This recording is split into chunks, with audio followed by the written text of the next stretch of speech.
Deputado, a gente está na segunda semana já dessa crise, né, terminando já meados da segunda semana dessa crise da segurança pública do Estado, e a gente percebe uma movimentação do Executivo, né, do Palácio, para tentar criminalizar, principalmente da Secretaria de Segurança, para tentar criminalizar o movimento, né, acusando alguns militares de terem cometido alguns crimes, sem ter ainda provas, né, do que foi que aconteceu, e com a questão do anúncio das investigações em relação aos militares. Como é que o senhor vê essa questão? Primeiro eu quero agradecer o convite, cumprimentar aqui ao nosso jornal Século Diário, também a todos os capixabas que nos assistem nessa entrevista. Olha, eu vejo assim, de uma forma extremamente preocupado, porque é mais uma ação que, ao meu ponto de vista, ela está errada, né? Lógico que os procedimentos administrativos, né, eles precisam acontecer para que apure-se todos os fatos. Mas o momento agora, a emergência do momento que a sociedade espera é a volta da normalidade, né, do que nem precisaria ter acontecido. E o agente principal para que isso possa trazer essa normalidade é o governo do Estado do Espírito Santo. Mas que desde o início, né, do dia 3, quando começou isso de uma forma generalizada no Estado, nós estamos vendo alguns atropelos que têm contribuído para que isso aumentasse, né? Acho que a oportunidade do diálogo é a melhor que existe. E o diálogo, quando ele não é bem aplicado, né, o resultado é adverso daquilo que o povo espera, né? O que o povo espera hoje é a paz social, o retorno à normalidade, a vida do ser humano tendo as mesmas condições de segurança que o que nós esperamos. Mas a condução que foi feita pelo governo do Estado na Secretaria de Segurança Pública, nós observamos nenhuma habilidade, né? Pelo contrário, nós observamos atropelos que geraram dificuldade de interlocução com quem se colocava, né, nesse movimento na busca de melhoria de condições de trabalho da Polícia Militar e na busca também de valorização profissional, que eram os pontos que estavam sendo elencados aí em todas as redes sociais. Então, esse é o meu ponto de vista, né? O governo agora não pode, antes de concluir, antes de devolver a paz à sociedade, né, apresentar uma criminalização, né, apresentar nomes em mídia estadual, nacional, afirmar em demissões. Olha, a demissão elas podem acontecer, mas tem a obrigação constitucional e legal de passar por um devido processo, né? E isso, se não tiver uma defesa, uma ampla defesa e contraditório, o ato é nulo, torna-se nulo e a justiça vai voltar a qualquer um dos militares. Mas isso tem um tempo, tem um prazo a ser cumprido e a gente não pode afirmar em demissões, até porque a autoria, né, isso precisa ser comprovado, então é responsabilidade que está faltando. Agora, quais as consequências para a sociedade, né, dessa antecipação do governo em fazer essas acusações e tal? Como é que fica a imagem da Polícia Militar como um todo diante da sociedade, diante desses atropelos que o senhor está falando? Olha, a Polícia Militar ela tem uma história, né, de praticamente quase 200 anos, e a imagem dela, a sociedade deve estar sentindo uma falta muito grande do trabalho dela. Então, assim, a gente percebe um investimento de tempo e de energia muito grande para poder realmente denegrir toda a instituição. Parece que é interesse, né, de muitos, né, parece que é interesse também de quem principalmente domina os veículos de comunicação do Estado e o governo do Estado, através dos seus interlocutores. Comunicação, não desse rol, não. Mas é verdade, assim, aqui a gente está tendo a oportunidade de falar e a gente vê isso a nível nacional, né? Os interlocutores do governo afirmando sobre a instituição Polícia Militar, que é composta de pessoas que vão acertar e que vão errar, né? E isso precisa ser bem distinto. Sobre um movimento que nasceu, mas também teve em vários outros estados que foram conduzidos, alguns de forma diferente. Como aconteceu no Rio Grande do Norte agora, o diálogo deu condições, sem aumento salarial, de retornar à estabilidade institucional de governo e instituição da Polícia Militar. E é isso que nós esperamos, e é isso que eu cobrei desde o primeiro dia, né? E continuo cobrando, e espero que isso possa resolver o mais rápido possível, né? Nós temos apoio do governo federal, que poderia também dar contribuição maior, não só com a Força Nacional, que é muito bem-vinda aqui para o nosso estado, com o Exército Brasileiro, mas dá uma contribuição maior, né? Até de orientar um formato de diálogo para poder devolver os nossos policiais familiares nas ruas. Mas veja o seguinte, vamos botar os pingos nos i.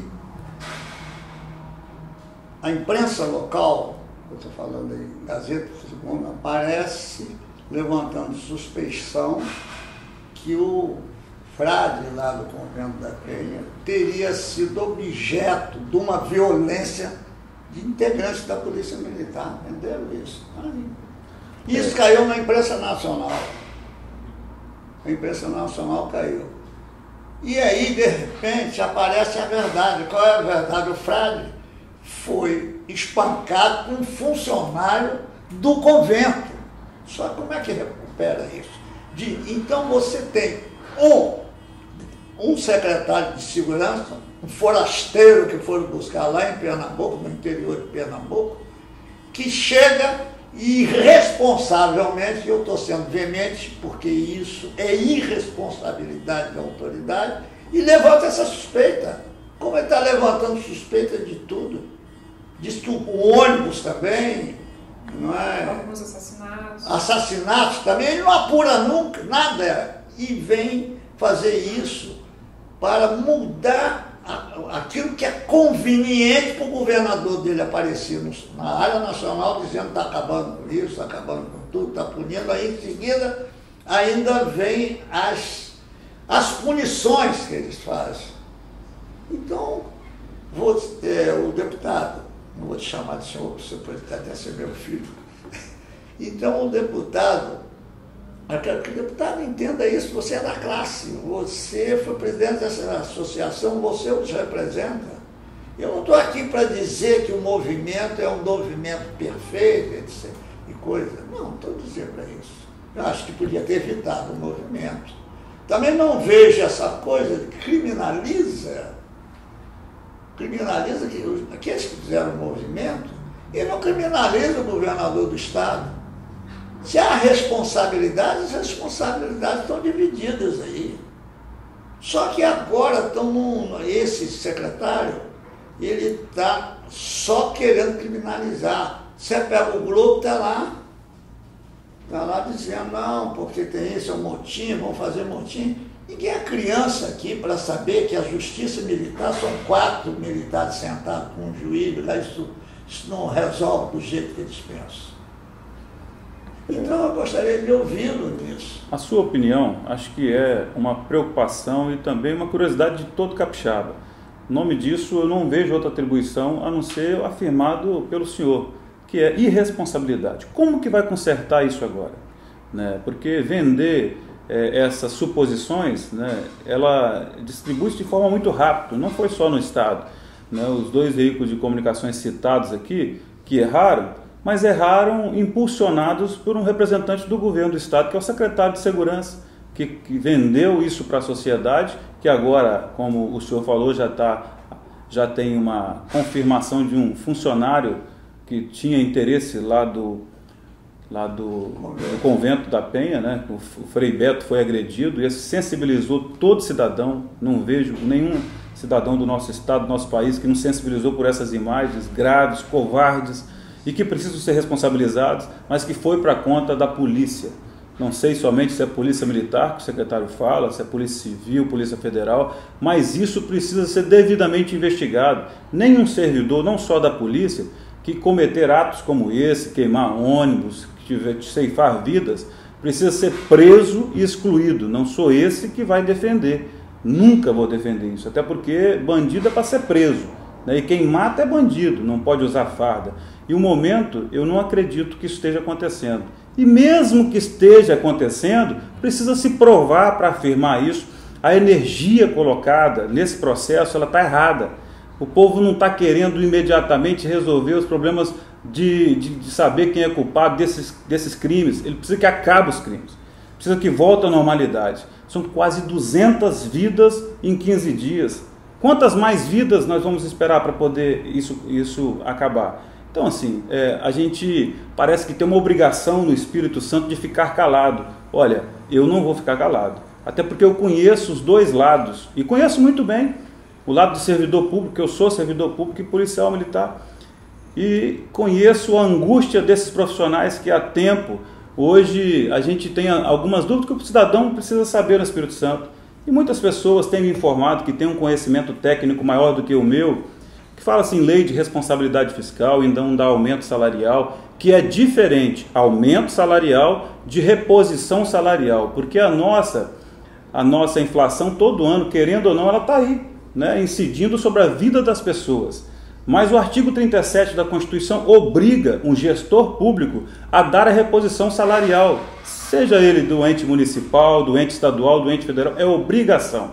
Aí tem questionamentos, né, sobre o momento da economia, dificuldade, que isso assim, não há de se negar que o Espírito Santo, ele foi conduzido muito bem, e nós estamos com salários em dia. Eu tenho falado isso em todas as cidades que eu vou, falo nos jornais, parabenizo o governo do Estado, mas eu nunca vou deixar de cobrar o diálogo entre as instituições, porque o que o Rio Grande do Norte fez foi isso, não deu aumento, mas teve agora uma paralisação, um aviso de paralisação da Polícia Militar que o governador chamou e cumpriu as leis que estavam lá, como promoções, como outras regras que também beneficiam os policiais militares, mas aqui também tem leis que não estão sendo cumpridas, aonde já se viu 3.000 coletes vencidos e sendo revezados ainda. Eu denunciei na Assembleia, eu convoquei o secretário de Segurança. Olha, a PM errou? Não. A PM avisou, e avisou tem tempo, e não é conversa fiada, não me venha acusar de oportunismo. Eu estou afirmando para a população que não sabe que está tudo oficializado, está tudo oficiado ao governo do Estado pela Comissão de Segurança, que eu pertenço na Assembleia, mostrando para a sociedade que a vida desses profissionais estava em risco com recurso pequeno para comprar colete. Incompetência o que aconteceu no Estado.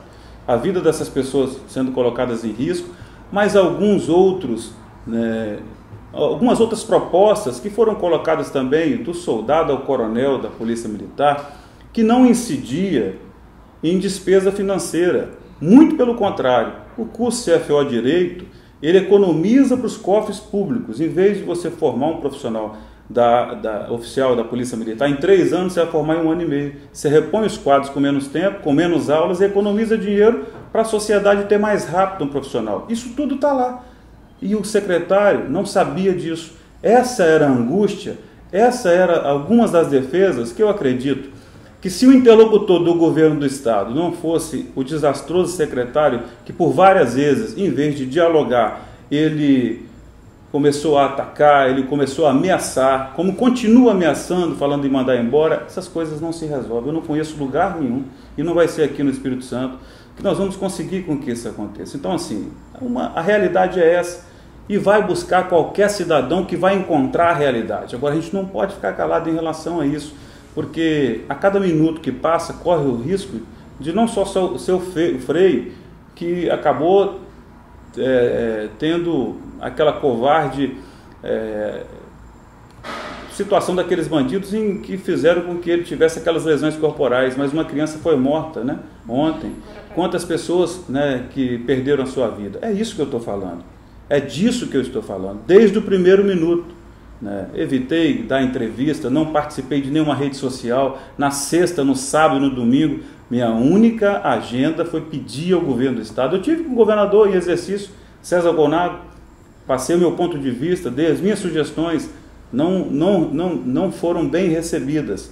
Insisti muito, o secretário Zé Carlinhos, que pudesse trocar o interlocutor. E eu quero parabenizar o governo do Estado, porque nisso ele acertou, ele tirou logo o secretário de Segurança para colocar outros secretários que está avançando mais. Pelo menos já tiveram 3 possibilidades de acordo, mas não conseguiram chegar. Informaram até que um acordo foi atrapalhado pela Assembleia. Eles já provaram que não tem liderança, né? Eles mesmos desencontraram em outras agendas e publicaram em rede nacional. Então, assim, a sociedade está acompanhando. Se precisar de pedir apoio à senadora Rose de Freitas, eu vou pedir ao governador Paulo Artung, vou pedir a todos os 30 deputados da Assembleia, como eu pedi, porque eu estive na associação de oficiais, não foi por uma vez, foi por várias que me chamaram, ouvi atentamente e afirmei que a Assembleia nunca vai poder dar segurança de nenhum aumento, mas é a Assembleia que solicita ao governo do Estado, porque quem representa o povo é os deputados estaduais. Eu não conheço estado nenhum que um governo vai conseguir dar aumento salarial sem aprovação e a chancela da Assembleia. Então esse é o caminho.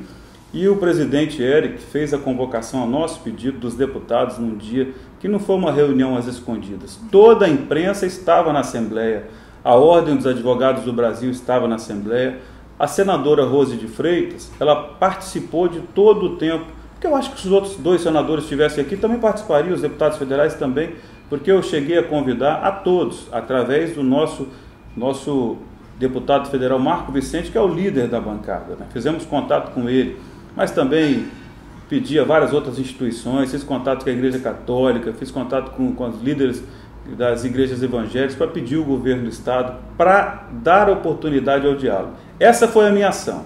Desde segunda-feira, que eu estou incansavelmente nisso, né? Já viramos no final de semana. Pois é, deputado, aí teve essa questão da reunião, e a partir daí houve uma série de boatos sendo espalhados pelas redes sociais, colocando seu nome como uma pessoa que estaria incitando o movimento, né, dos policiais militares. Como é que o senhor viu esses ataques? O senhor estava tentando fazer a interlocução e acabou se transformando aí num vilão, né? Foi colocado como um vilão da história. Né? Eu saí da Assembleia agora para dar essa entrevista, o Sindipúblico está na frente da Assembleia. Eu tenho certeza que eles vão falar que eu também estou incitando o Sindipúblico, daqui a pouco os servidores da saúde, que eu derrubei as 2 torres gêmeas lá dos Estados Unidos, que eu matei Bin Laden, assim, eu não tenho tempo para perder com essas coisas, sabe? Distribuíram mais de 2 milhões, né, de uma mensagem covarde e fantasiosa em WhatsApp para várias pessoas, mas tem uma coisa que eles não vão me tirar, ninguém vai conseguir, né? A minha índole, o meu caráter, minha formação familiar. E se pensam que estão me intimidando, não, estão me dando mais gás para poder contrapor qualquer uma conversa que não seja a conversa que o povo quer. É voltar à segurança da população, é dar possibilidade a gente de caminhar na rua. Eu tenho 4 filhos, eu tenho trigêmeos que até fizeram aniversário nesses dias, e assim, eles estão em pânico. Também receberam essa mensagem no celular deles. A minha empregada lá em casa recebeu. Olha a energia queimada por alguns que talvez tenham interesse político, pode ter até mandato, e poderia estar investindo o seu tempo também para ajudar a resolver essa situação. Então, assim, eu não tenho tempo para isso. Assim. Agora, eu acho que está no final. Assim, os 2 lados, né, já poderiam ter cedido um pouco mais, não tem mais ganhador nisso. A Polícia Militar está sofrendo com a imagem dela. Só tem perdedores. Tem perdedores. Mas eu acho que sim, isso já aconteceu em outros estados. Aqui do lado, na Bahia, né, em 2012, quem não se lembra, com o governador Jacques Wagner, um movimento da Polícia Militar que foi esticada a corda ao limite da imprudência e depois aconteceu o que aconteceu. Né? Foram vidas ceifadas também, não teve. Ele queria sair como herói do processo. Nós tivemos aqui do lado no Rio de Janeiro também, com o governador Sérgio Cabral, que está preso lá em Bangu, que esticou aquela greve dos bombeiros que o Brasil ficou conhecendo, que queria sair como herói e acabou acontecendo o que aconteceu com o nosso estado. Aqui no Espírito Santo parece que está num modelo semelhante. Então, assim, só tem uma instituição que consegue resolver isso mais rápido, porque ela tem um domínio e só ela tem a prerrogativa de poder falar, que é o governo do estado. O que pode fazer, quando que pode fazer. Essas coisas precisam ser tratadas com clareza, porque pedir aumento salarial é uma coisa, mas a reposição da inflação, isso é obrigação. O governo tem que mostrar que não pode, mas precisa discutir isso com um pouco mais de abrangência. Não é falar que não negocia e que não faz. Isso gera o que gerou, assim, o desgaste, né? A instituição está fragilizada. Eu acho que os nossos policiais vão voltar para a rua, porque eu recebo inúmeras mensagens, muitas ligações. O HPM está lá, né? Quantas vezes nós já mostramos a realidade do HPM? Olha a necessidade que nós temos hoje para atender centenas de policiais que ficaram 10 dias aí nos quartéis, sem alimento, né? E com pressão psicológica agora de perder a sua profissão, perder o seu trabalho, né? Como está sendo anunciada. Imagina a cabeça dessas pessoas. Então, deputado, assim, como é que esse policial vai voltar para a rua? Olha, assim, acho que todo ser humano consegue se recompor, mas precisa de um tratamento. Porque eu fui visitar o Tenente Coronel Foreste, que teve um surto, né, comprovado. E que agora está na lista dos... E que também agora está na lista. Olha a contribuição que assim, ele está tendo. Ele teve um surto comprovado, que está lá no HPM, E o que ele precisava era desabafar. Ele me procurou nesse mesmo dia, por várias vezes na Assembleia. A Assembleia estava fechada, ele não me encontrou porque ele queria desabafar, falar da realidade, do perigo que estava sendo os policiais militares sendo colocados em algumas periferias, né, da região, principalmente de Cariacica. E acabou que foi escalado, levaram um tiro, e ele entrou em pânico porque ele já estava prevendo isso, porque ele me disse, ele afirmou. Então, assim, no caso dele, que foi apresentado para a sociedade, nós temos vários outros, né, que estão aí em pânico, chorando, e isso vai precisar, que é de responsabilidade do governo do Estado, vai precisar tratar, precisa cuidar dessas pessoas, né, porque a ausência da Polícia Militar, nós sentimos na pele o que representa ela para a segurança do nosso Estado. Agora, veja o seguinte, nós estamos num momento muito interessante, mas de muito risco, porque estão com uma decisão judicial para tirar as senhoras, as esposas dos militares da porta. Como é que vai acabar isso? O marido está lá dentro ainda, e elas estão na porta. Vai tirar o buque. Como é que é isso? Como é que acaba isso? A sua pergunta, eu acho que é de todo capixaba, também é a minha. O sentimento que nós temos é o sentimento de impotência. Como é que vai resolver isso? Será que são decisões judiciais, são procedimentos na justiça? Será que são procedimentos administrativos que estão fazendo assim, com investimento de muita gente, né, com paralelo a essa negociação? Eu acho que poderia estar investindo todo esse tempo com essas pessoas capacitadas para poder entrar na justiça para conversar com essas famílias, sabe? Que também já estão esgotadas, já não aguentam mais, né, psicologicamente abaladas. Eu acho que a resistência que elas estão tendo até é pelo sentimento de dor que elas estão vivendo e da preocupação do marido perder o emprego. Elas estão indo por tudo ou nada, né? Porque... Mais recentemente, desculpe estar te interrompendo, mais recentemente elas foram lá com a proposta concordando tudo. Isso aconteceu ontem, eles ignoraram. Elas não querem aumento, foram concordando tudo. Fazendo justiça. E eles não aí viram aqui, o lado está muito fragilizado, porque conseguiram criar esse clima nacional e não receberam, podia ter resolvido ontem. Então você ter dentro, não precisa usar farda para saber que você tem dentro da corporação alguém que quer sair e tem outro que quer ficar. Então você já tem um confronto interno, tem as esposas na sede, aliás, heroicamente, não estou defendendo a que elas fazem, elas estão dando uma demonstração de coragem, essas mulheres, não dão demonstração de coragem. Então como é que acaba isso? Eles não estão querendo acabar. Nós vamos continuar o secretário dizendo, olha, apuramos que o soldado, que o sargento, que o homem que ficou doido, tá? Já está mandando acabar aí, mas acaba aí. Na verdade, essa pergunta é uma pergunta que eu gostaria de ter a resposta para ela. Como que acaba isso? Mas eu já tenho afirmado, só tem uma forma de acabar, é o diálogo. Acho que o governo está usando também da resistência delas, tá? Não precisa ser especialista para isso. Qualquer cidadão que passar à frente de qualquer quartel vai ver várias senhoras debilitadas, que não estão tomando banho, que não estão se alimentando, que estão em barracas, com chuva, com sol, que naturalmente numa estratégia de guerra, elas já perderam a guerra, né?